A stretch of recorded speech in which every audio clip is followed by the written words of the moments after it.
জুড়ি দে। শোন, কাজ হয়ে গেলে একবার বাড়িতে আসিস, ভাবি বলছিল।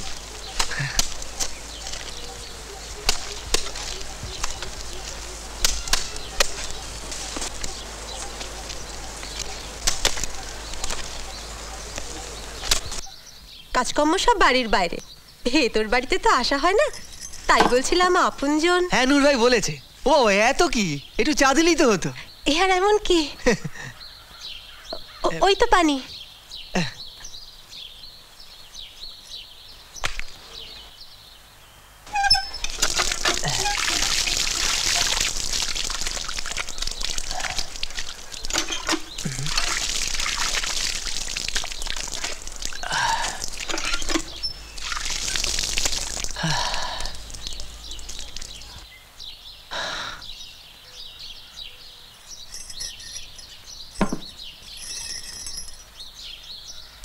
বস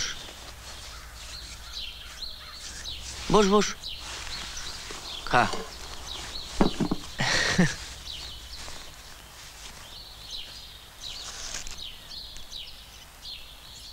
তোর মাঠের ফলন তো এবার খুব ভালো হয়েছে শুনেছি। মেশিন লাঙল লাগিয়েছি তো। তোর নিজের? আমার দক্ষিণ পাড়া রহমত আলী জানি, ওর তো সবই আছে। তা চাষ তুললে 30 মণ মতো হবে।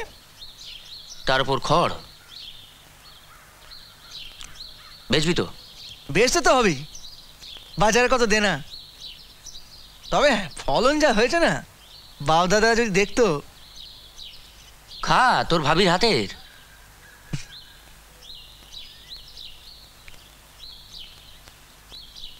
খুব ভালো, দোকানে এমনটা হয় না। কি বলবে বলো? তুমি বলো না। আমি বলবো?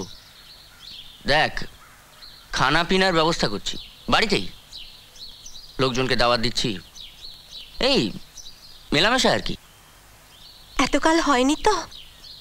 হ্যাঁ, হয়ে ওঠেনি। তাই রহিম আসছি।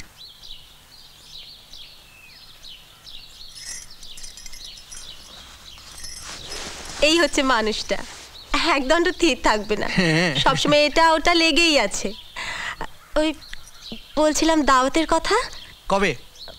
ও একটা দিন ঠিক করে নেব, একলা এলে চলবে না, ছেলে মেয়ে বউ সব। সখিনাকে কখনো দেখিনি, শুনেছি। ছেলের বয়স কত হলো?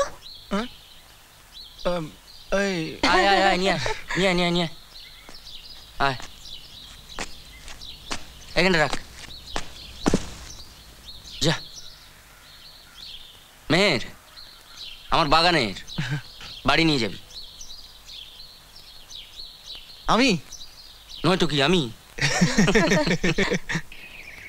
সাজু রে,